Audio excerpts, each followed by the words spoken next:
Shalom. Ya, kita bersyukur pagi hari ini walaupun tidak banyak yang hadir, tetapi kita bersyukur karena kita sudah bisa ibadah secara onsite ataupun secara hybrid ya. Saya juga menyapa setiap kita yang mungkin melakukan ibadah secara online, biar kita juga terus setia untuk beribadah kepada Tuhan. Hari ini kita akan melanjutkan perenungan kita di dalam surat Ibrani. Hari ini kita akan merenungkan Ibrani pasal yang ke-10 ayat 14 hingga yang ke-18. Ibrani pasal yang ke-10 ayat 14 hingga 18. Saya akan membaca bagi kita semua, saudara bisa menyimak. Firman Tuhan demikian, sebab oleh satu korban saja ia telah menyempurnakan untuk selama-lamanya mereka yang ia kuduskan. Dan tentang hal itu Roh Kudus juga memberi kesaksian kepada kita. Sebab setelah ia berfirman, inilah perjanjian yang akan kuadakan dengan mereka sesudah waktu itu. Ia berfirman pula, aku akan menaruh hukumku di dalam hati mereka dan menuliskannya dalam akal budi mereka. Dan aku tidak lagi mengingat dosa-dosa dan kesalahan mereka. Jadi apabila untuk semuanya itu ada pengampunan, tidak perlu lagi persembahkan korban karena dosa. Saudara, seorang jemaat menceritakan kepada saya kehidupannya sebelum dia percaya kepada Tuhan. Saudara, apa yang diceritakan kepada saya itu membuat saya terkaget-kaget. Saya tidak tahu bahwa masa lalu orang itu berbeda jauh dengan kondisi dia hari ini. Saya hanya mengetahui pribadinya yang sudah percaya Tuhan. Saudara, ternyata sebelum dia percaya Tuhan dan sesudah dia percaya Tuhan itu seperti langit dan bumi. Ada perubahan yang begitu berbeda, saudara. Saudara, saya tidak saja mendengar dari dirinya tentang bagaimana masa lalunya dan bagaimana dia hidup sekarang. Tetapi dari istrinya, dari keluarganya, dari teman-temannya juga menceritakan tentang masa lalunya. Dia adalah orang yang suka marah. Dia adalah seorang yang suka melakukan apa yang tidak benar. Dia mengatakan bahwa terkadang dia tidak pulang rumah. Dia biasanya pergi ke diskotik, dia mabuk-mabuk. Dan dia adalah orang yang temperamental, saudara. Kehidupan dia begitu bobrok, saudara. Dan saya tidak mengetahui masa lalu dia. Tetapi ketika saya melihat hari ini kehidupan dia begitu berubah, saudara. Bahkan ada seorang teman mengatakan bahwa pribadinya ini bukan pribadi dia. Dia adalah pribadi yang ganda katanya. Dulu seperti ini tetapi sekarang seperti ini. Ada suatu perubahan yang luar biasa. Saudara yang kasih Tuhan, apa yang terjadi dalam kehidupan saudara ini, saya yakin bukan karena dirinya. Tetapi karena karya Roh Kudus yang mengubah dia, yang mentransformasi hidupnya. Sehingga dia mengalami suatu perubahan. Perubahan yang ke arah sesuai dengan apa yang Tuhan inginkan. Saudara, memang idealnya setiap kita yang percaya kepada Tuhan, kita harus mengalami transformasi. Kita harus mengalami perubahan di dalam kehidupan kita. Ada perubahan dari kehidupan yang lama kepada kehidupan yang baru. Karena kekristenan itu tidak berbicara tentang hanya identitasnya yang berubah, hanya KTP-nya yang berubah. Tetapi kekristenan adalah suatu kehidupan yang mengalami perubahan. Kita tidak sekedar memperoleh keselamatan.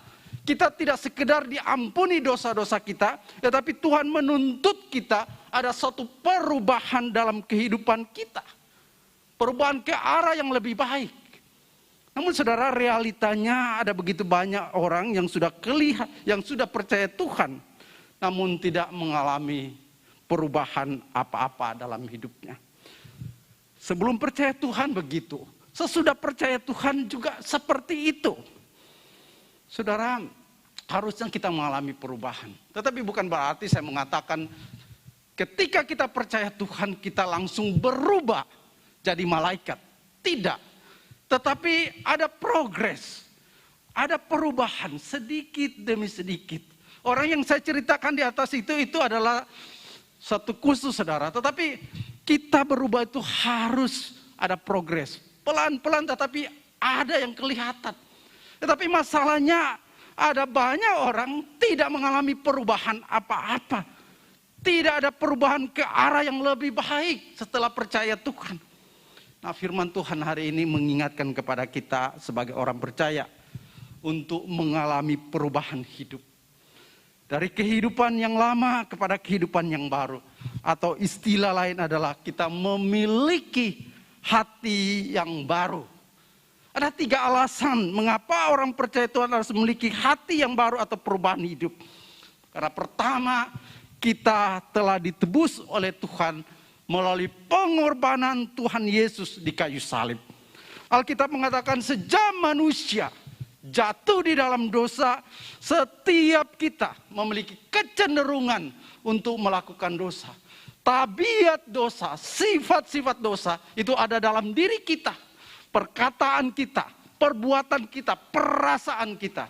Itu semua menghasilkan dosa.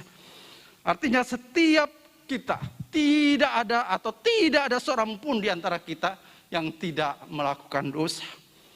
Oleh karena itu dalam perjanjian lama, bagaimana Allah menyelesaikan permasalahan dosa manusia. Dia memakai cara yang sementara, yaitu setiap orang yang berbuat dosa, dia harus membawa binatang. Apakah itu domba, apakah itu lembu, apakah burung merpati, untuk dikorbankan. Serahkan kepada imam jika engkau berdosa.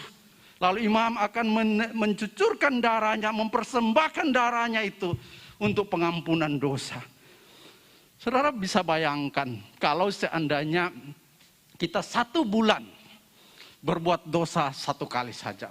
Dalam 1 tahun saudara, kita harus mengorbankan 12 binatang. Apakah itu kambing, apakah itu lembu dan lain sebagainya. Itu kalau 1 bulan sekali. Tapi saya yakin hampir setiap kita, setiap hari melakukan dosa. Sadar atau tidak sadar kita melakukan dosa, melakukan kesalahan. Apakah kita mampu untuk setiap kali datang ke gereja, mempersembahkan korban, membawa binatang dan lain sebagainya? Saudara, itu tidak mungkin, saudara. Oleh karena itu Allah di dalam anugerah, dalam hikmat kebijaksanaannya, dalam rencana yang kekal, Dia mengutus anaknya yang tunggal itu, Yesus Kristus, untuk datang ke dalam dunia, untuk menebus dosa-dosa kita. Alkitab mengatakan Kristus, Tuhan kita, anak tunggal Kristus menjadi korban satu-satunya. Menjadi domba yang kudus yang dipersembahkan untuk pengampunan dosa setiap kita manusia. Pengorbanan yang diberikan Tuhan Yesus adalah pengorbanan darah dan nyawa, saudara. Dia lakukan itu untuk apa? Untuk menebus dosa saya dan saudara. Saudara-saudara yang kasih Tuhan, ketika Tuhan Yesus sudah berkorban bagi kita, maka itu sudah cukup. Itu adalah korban yang sempurna. Alkitab mengatakan Kristus, Dia datang ke dalam dunia, Dia menjadi imam, dan Dia sekaligus menjadi korban penebusan dosa. Dia menjadi anak domba yang tersembelih karena dosa kita. Bahkan dalam Yesaya 53 menggambarkan bahwa Kristus Dia adalah anak domba itu. Dia datang sama seperti domba yang dibawa ke pembantaian. Dia dihina, dia menderita, dia mengalami kesakitan. Dia ditikam. Semua dosa-dosa kita, semua dosa umat manusia ditimpakannya kepada Dia. Untuk keselamatan itu Dia harus berkorban untuk menebus kita. Saudara, penebusan yang dilakukan oleh Tuhan adalah penebusan yang sempurna. Oleh karena itu kita bersyukur kepada Tuhan. Karena oleh anugerah Allah, oleh penebusan yang diberikan Tuhan bagi kita, melalui darahnya, kita yang terbelenggu oleh dosa, kita yang tidak bisa melawan dosa, kita yang terikat di dalam dosa, kita dimerdekakan, kita ditebus oleh Tuhan. Saudara-saudara yang kasih Tuhan, zaman dulu di Amerika dan berbagai negara, saudara, di barat sana ada sistem perbudakan. Seorang budak adalah seorang yang tidak memiliki hak atas dirinya sendiri. Apa yang tuannya minta untuk dilakukan, dia harus lakukan. Bahkan untuk mati bagi tuannya, dia harus lakukan. Nah, suatu saat ada seorang, dia pergi ke pasar budak. Kalau di sini, saudara, pasar itu yang jualnya adalah jual sayur, jual pakaian. Nah, sana jual budak, saudara, jual orang, saudara. Nah, dia melihat ada satu orang. Dan dia tergerak hati untuk membeli budak ini. Setelah dia membeli budak ini, dia membayar dengan harga yang mahal. Lalu dia mengatakan, saya sudah membeli kamu dan saat ini kamu bebas pergi kemanapun kamu suka. Tetapi budak ini mengatakan, terima kasih, saya sudah bebas. Tetapi saya tidak mau untuk pergi kemana-mana. Saya mau melakukan apapun untuk Tuhan. Izinkan saya untuk membalas kebaikan Tuhan dengan melayani Tuhan seumur hidup. Saudara, sama seperti budak ini. Sebelum kita percaya Tuhan, kita diperbudak, kita diperhamba, kita diikat oleh dosa. Namun Tuhan membayar kita, menebus kita, sehingga kita menjadi orang yang merdeka untuk melakukan kehendak Tuhan. Saudara, Yesus tidak saja membayar kita dengan darahnya, tetapi dia juga memerdekakan kita. Memerdekakan kita dari ikatan-ikatan dosa, dari belenggu-belenggu dosa, dari perbudakan dosa. Karena itu ketika kita telah ditebus oleh Tuhan, maka hendaklah kita memiliki hati yang baru. Bukan sama seperti hati hamba, hati budak yang diikat oleh dosa. Tetapi hati yang baru, hati yang hidup untuk Tuhan. Hati yang hidup untuk memuliakan Tuhan. Hati yang hidup hanya untuk mempersembahkan diri dan kehidupan kita untuk Tuhan. Bukan kepada keinginan-keinginan daging kita. Bukan kepada hawa nafsu kita.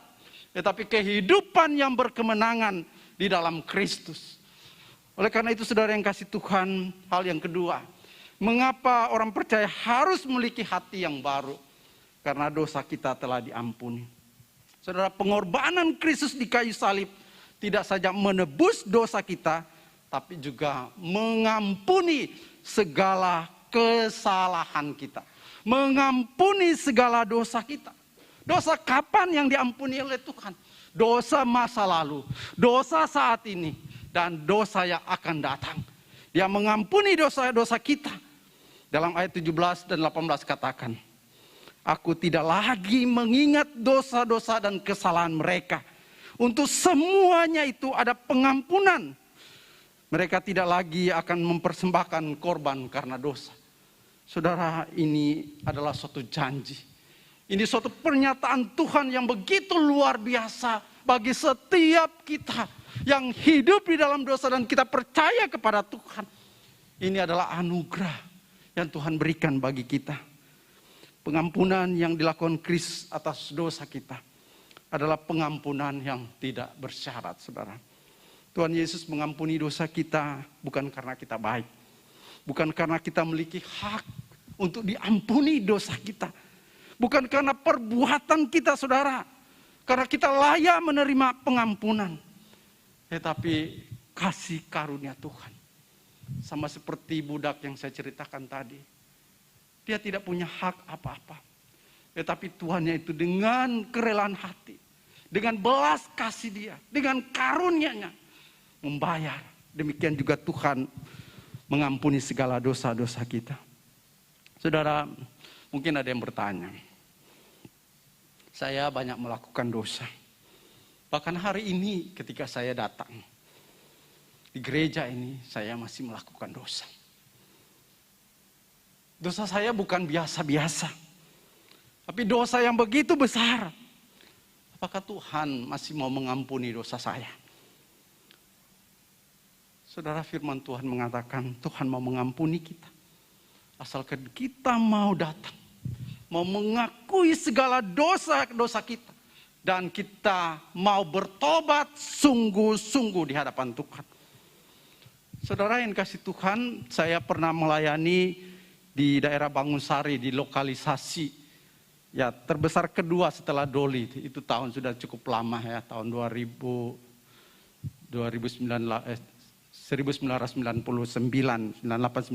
saudara, satu yayasan. Kami melatih para mantan-mantan WTS untuk bertobat, untuk menginjili orang yang WTS di lokalisasi itu, saudara. Saudara, hal yang menarik bagi saya ketika berbicara dengan mereka.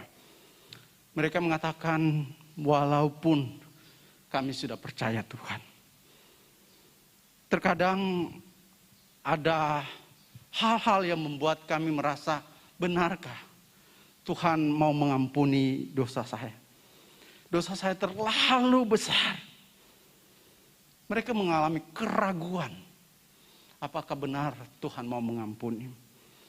Saudara, saya memahami walaupun mereka sudah percaya Tuhan, tentunya perasaan berdosa, perasaan rasa bersalah, perasaan tidak layak masih terus membayangi mereka. Karena itu saya dalam pembicaraan pribadi saya mengatakan, ketika kita sudah percaya Tuhan, Tuhan tidak melihat dosa kita. Tapi Tuhan melihat diri kita sebagai manusia yang adalah ciptaan Tuhan. Tuhan mau menerima kita apa adanya. Tuhan tidak melihat sikap kita. Tapi Tuhan mau menerima kita ketika kita datang bersujud di hadapan Tuhan. Mengakui segala dosa. Dan tidak lagi berbuat dosa lagi. Saudara, setelah itu besoknya saya melihat ada sukacita. Ada damai sejahtera. Dan dia bisa melayani dengan luar biasa dan dipakai Tuhan. Saudara, Tuhan tidak lagi mengingat dosa kita. Oleh karena itu, saudara, di dalam Yesaya 1 ayat 18 katakan, walaupun dosamu merah seperti kirmisi, akan menjadi putih seperti salju. Sekalipun berwarna merah seperti kain kesumbah, akan menjadi putih seperti bulu domba. Itulah janji Tuhan bagi setiap kita yang percaya kepada Tuhan. Melalui pengampunan yang Tuhan berikan atas segala dosa dan kesalahan kita. Kita yang kotor oleh karena dosa, kita disucikan, kita dikuduskan. Hati kita diubahkan. Dan dia memberikan hati yang baru. Hati yang telah dikuduskan oleh Tuhan. Hati yang mengalami pertobatan yang sungguh-sungguh. Hati yang sungguh-sungguh mau taat. Dan memiliki ketaatan di dalam Tuhan. Memiliki damai sejahtera. Hati yang dipenuhi sukacita. Karena Allah dalam Yesus Kristus. Saudara, kalau kita yang berbuat dosa. Lalu Tuhan mengampuni dosa kita. Kita tahu pasti Tuhan mengampuni dosa kita. Saudara, ada kelegaan, ada sukacita, ada damai sejahtera. Itu yang harus ada bagi kita. Saudara, yang terakhir, mengapa kita harus memiliki hati yang baru? Karena Tuhan telah menaruh dan menuliskan firman dalam hati kita. Kita bisa lihat dalam ayat 16-17. Dalam ayat 16 dia katakan, aku akan menaruh hukumku dalam hati mereka dan menuliskan dalam akal budi mereka. Saudara, hati adalah sesuatu yang sangat penting dalam kehidupan manusia. Baik secara fisik maupun secara rohani. Amsal 4 ayat 23 mengatakan, jagalah hatimu dengan segala kewaspadaan. Karena dari situlah terpancar kehidupan. Apa yang ada di dalam hati kita, itulah yang terpancar, yang kelihatan dalam tindakan, dalam sikap kita, dalam perbuatan kita. Saudara, kalau ada firman di dalam hati kita, maka yang keluar dalam mulut kita dan tindakan kita itu adalah firman Tuhan. Saudara mungkin pernah melihat gambar ini, saudara. Gambar ini adalah satu gambar yang baik, yang menggambarkan mengenai hati manusia di luar Tuhan. Hati manusia yang berdosa digambarkan dengan berbagai binatang, saudara, yang menunjukkan sifat-sifat buruknya. Ketika yang ada dalam hati kita adalah dosa, maka yang muncul di dalam hati kita, dalam tindakan kita adalah dosa. Namun ketika Roh Kudus itu masuk di dalam hati kita, ketika firman Tuhan ada dalam hati kita, ketika ada Tuhan, ada Kristus di dalam hati kita, maka disitulah kehidupan kita dikontrol oleh Tuhan dan Kristus. Saudara, kekristenan bukan hanya berbicara tentang pengampunan dosa dan keselamatan, tetapi juga soal pertumbuhan rohani. Menjadi orang Kristen kita tidak sekedar menerima pengampunan dosa, tetapi bagaimana menjadi orang Kristen yang bertumbuh di dalam iman kepada Tuhan. Pertumbuhan iman itu bisa terjadi jikalau ada firman Tuhan di dalam hati kita. Jikalau firman Tuhan dalam hidup kita, firman Tuhan akan bertumbuh dalam hati kita. Jikalau tanah hati kita itu siap untuk ditabur firman Tuhan. Terkadang firman Tuhan ditaburkan, tetapi hati kita belum siap atau tidak siap untuk menerima taburan firman Tuhan. Tuhan Yesus dalam Matius 13 memberikan perumpamaan mengenai orang yang mendengarkan firman Tuhan melalui perumpamaan penabur, saudara. Ada seorang yang menaburkan benih. Ada yang jatuh di tengah jalan, ada lalu dimakan burung. Ada yang jatuh di tanah berbatu-batu, semua tidak bertumbuh. Ada juga benih yang tumbuh di tanah yang kecil dan tipis sehingga tidak bertumbuh. Tetapi ada benih yang tumbuh di tanah yang subur, sehingga dia menghasilkan buah berkali-kali lipat, bahkan dikatakan beratus kali lipat.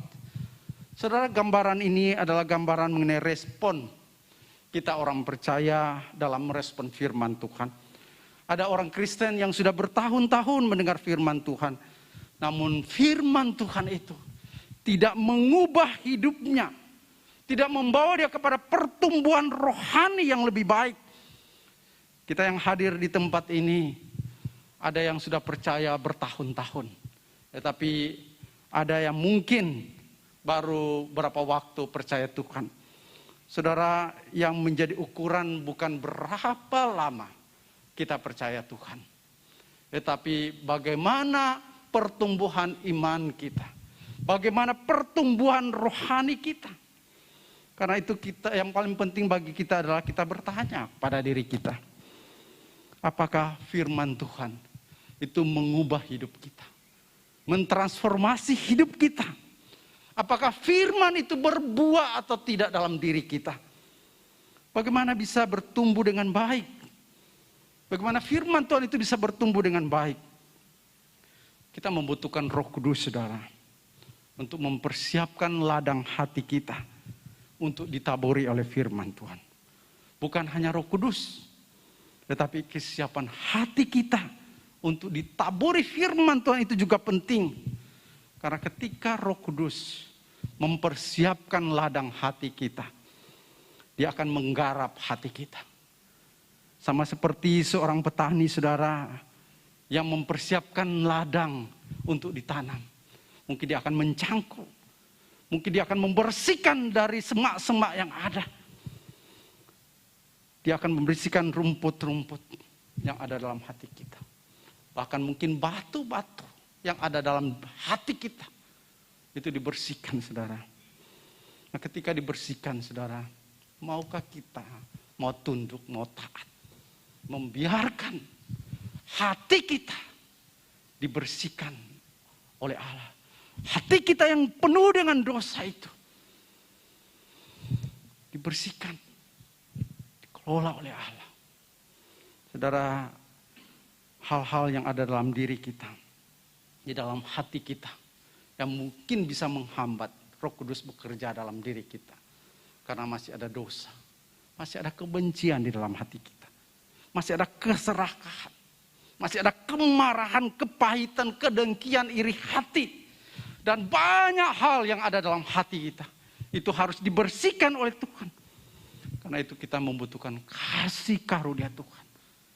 Hanya kasih karunia Tuhan sajalah yang membuat hati kita yang keras itu boleh dibentuk oleh Tuhan. Saudara yang dikasihi Tuhan, karena itu marilah kita memohon kepada Tuhan agar ladang hati kita bisa digarap oleh Tuhan. Dan akhirnya kita boleh berakar, bertumbuh dalam terang firman Tuhan. Agar kita memiliki hati yang baru, hati yang telah diubahkan firman Tuhan. Saudara, firman Tuhan hari ini mengingatkan kepada kita bahwa menjadi orang percaya Tuhan harus mengalami perubahan. Karena kita sudah ditebus oleh Tuhan. Karena dosa-dosa kita telah diampuni oleh Tuhan. Dan karena ada firman Tuhan yang diletakkan, diberikan Tuhan di dalam hati kita. Pertanyaan terakhir sebagai bahan refleksi kita. Apakah sejak kita percaya Tuhan sampai hari ini, apakah ada perubahan ke arah yang lebih baik atau tidak dalam hidup kita? Apakah kita mengalami pertobatan yang sungguh-sungguh? Apakah firman Tuhan membawa kita ke arah kehidupan yang lebih baik? Atau kita tidak merasakan perubahan apa-apa dalam hidup kita? Saudara, mengikut Tuhan adalah keputusan yang harus dijalani dengan tekad yang kuat. Karena menyangkut perubahan cara hidup. Menyangkut perubahan hati. Dari mengikuti kehendak diri sendiri.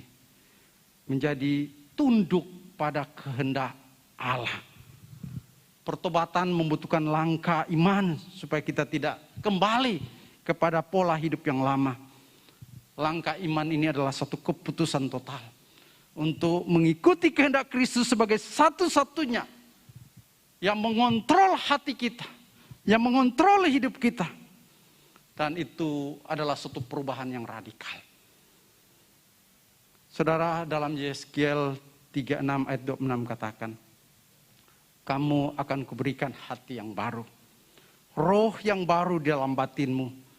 Dan aku akan menjauhkan dari tubuhmu hati yang keras. Dan kuberikan hati yang taat. Saudara, marilah kita memberikan hati kita kepada Tuhan untuk diubahkan. Marilah kita datang kepada Tuhan. Memohon anugerah Tuhan. Agar Tuhan mengubah hidup kita. Tuhan mentransformasi kita. Dari hati yang lama yang dipenuhi dosa kepada hati yang telah dikuduskan oleh Tuhan. Mari kita berdoa.